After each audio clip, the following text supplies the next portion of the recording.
everyone. Welcome back. Please comment, rate, subscribe, folks. Comment, rate, subscribe, like the videos. Also share the videos. I want to thank everyone that does like, watch, and share my videos. You folks are the absolute best. Listen, folks, there's a link tree down below. It has the link to all of my social media down there. Go down there. Follow me across my social media platforms. Talk to me. I will talk directly back to you. Also has the link to all of my YouTube pages down there as well. Please go down there to those YouTube pages, subscribe, give my videos a thumbs up, and turn on your notifications so when I post content, you folks will be in the know. So with that said and done, as well, I want to thank everyone that gets involved with those links.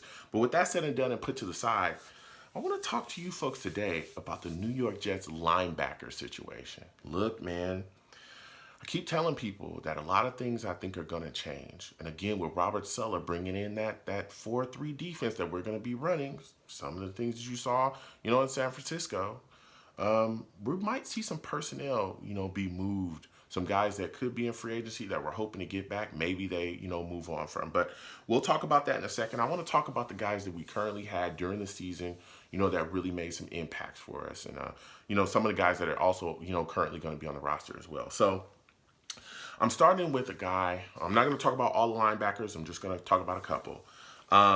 Neville Hewitt. Whew, let me tell you something.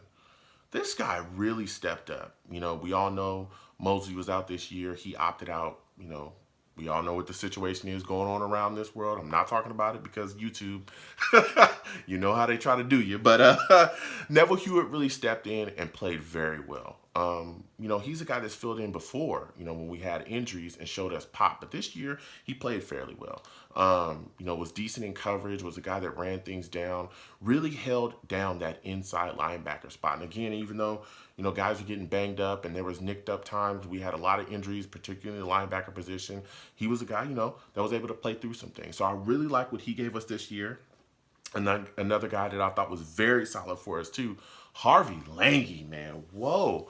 This guy kind of came in, filled in some spots, and wow, he showed us some ability. I think we were all excited about the things that he brought to the table, and nobody really thought that he was going to do some of the things that he did. Again, in coverage, he was pretty solid for us in games. There was a lot of games where he made a lot of plays. This dude was flying around like a chicken with his head cut off. I mean, he was just making play after play after play. Really showed us some pop, some explosion as well, too. We were all kind of worried, about the inside linebacker position, especially, again, with Mosley, sitting out this year, and then, with Williamson moving on from him as well. We were all like, oh, this inside linebacker spot is just going to go, to the wasteland. We're done. Nope. Harvey Lange stepped in and really put on. So we were really excited about his output as well. Frankie Louvu, also a guy that we saw, really do some things, play fairly solid. He was solid last year, really do some things too. Really liked his contribution this year. So those guys in that linebacker position I thought was solid. Jordan Jenkins, I know a lot of people want to talk about him, but he didn't do as much as I thought that he was going to do this year. He was decent, but man, I wasn't necessarily thrilled about some of his output. He didn't do enough in my mind. I thought we would get more out of him, particularly in the sack department, because he was the only guy really that we looked at and said, you might be the closest thing that we have to somewhat of a pass rusher. That's been an issue that, we've tried to solve for quite some time, and we haven't been able to do that, but it just wasn't enough from him. One of the biggest question marks, I think, in this position group, in the linebacker position group, is C.J. Mosley. Listen, here's a guy that we paid a ton of damn money to, okay? You look at Mac. Mac went and signed this guy and gave him cash. I'm talking real cash. And, there were some fans that were jumping for joy. There were some fans that were going, okay, we got an inside linebacker. Do we really need to pay an inside linebacker that much money? But, yeah, we did it. And he hasn't done anything. He's played, 2 games in the time that we've gotten him. It was like 2 games last year. One of those games, he had no business playing. He clearly was not healed from his injury. And then this year, he opts out. So, what have we really gotten out of him? I'm not knocking him for opting out, but I know a lot of fans that are, and I know a lot of fans that are looking at him and talking about, trading him. There was a lot of talk amongst the fan base of, a lot of people wanted to get rid of him, right when we were heading into the offseason. I look at this situation and I say, again, heading into this 4-3, can Mosley still fill that role? Is he a guy that we can move forward with within this defense? I mean, when he's healthy, which we haven't seen much of. But when he's healthy, dude, he's an impact player. You go back to that Bills game that he played in early in the season.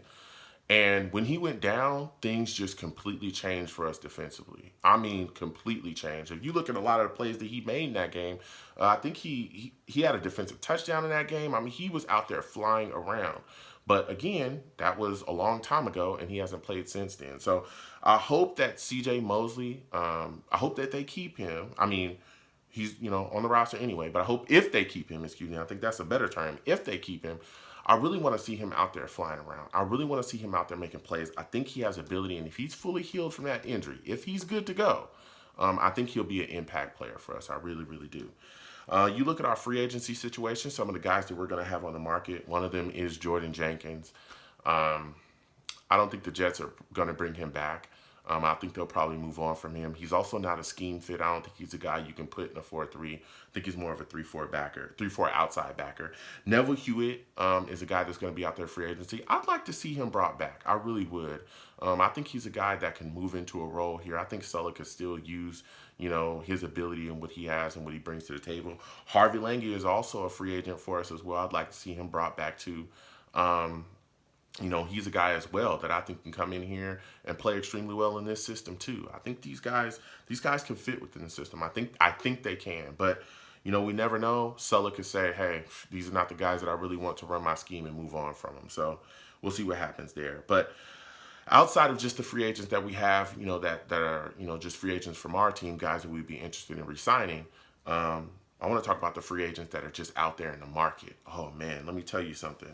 The first name and one of the only guys that I think we'll really be looking at early is Kwon Alexander from the Saints. Let me tell you something. I like this guy. I like this guy a lot, man, and I think the Saints did what they had to do because the Saints are trying their best to get their cap number down, okay? They are making moves. They're getting rid of guys. They've gotten rid of Emmanuel Sanders. They're just doing whatever they got to do. They're just chucking guys out of there. Look, no hard feelings, but we've got to get our number down. It is what it is. But Kwon Alexander is a guy that I think can come in here and make some plays off the bat immediately. I like him. I like his speed, like his ability, like everything about him. I think he's like 26 or 27. The guy we can come in. I think we get a solid deal down for him. He's going to be able to come in here and make some plays for us for sure. So I think we'll target Kwon Alexander in free agency as well. You look at the draft, and again, that's quite a bit away, but Zaven Collins has been talked about from Tulsa. I know there's some analysts that kind of throwing him around, and he could be a possibility for the Jets. Nick Bolton as well from Mizzou. I've heard his name kind of bouncing around, but again, there's going to be a lot of talk about those backers and, the kind of situations that we're going to be in within the draft and who could be there. But those guys could be there for us. But again, we see how things shake out because if we end up, signing our backers, signing the guys that we're going to have starting, in free agency, we won't even need to really address too much of that in the draft, especially not early, more later in the draft. But those are two names that I think are interesting for us. But listen, please comment down below, folks. Comment down below. Let me know what you think. How do you feel about our linebacker situation currently? What are your thoughts about C.J. Mosley? I know there's a lot of people in the fan base that are fed up, okay? And I'm talking fed up with him. I'm not one of those guys, but, I understand the situation, but kind of is what it is. And what are your thoughts about Kwon Alexander? Do you like the idea of having him in a Jets uniform? So can't wait to hear from you folks. Again, comment down below. Folks, thank you folks. Have a good one. Peace.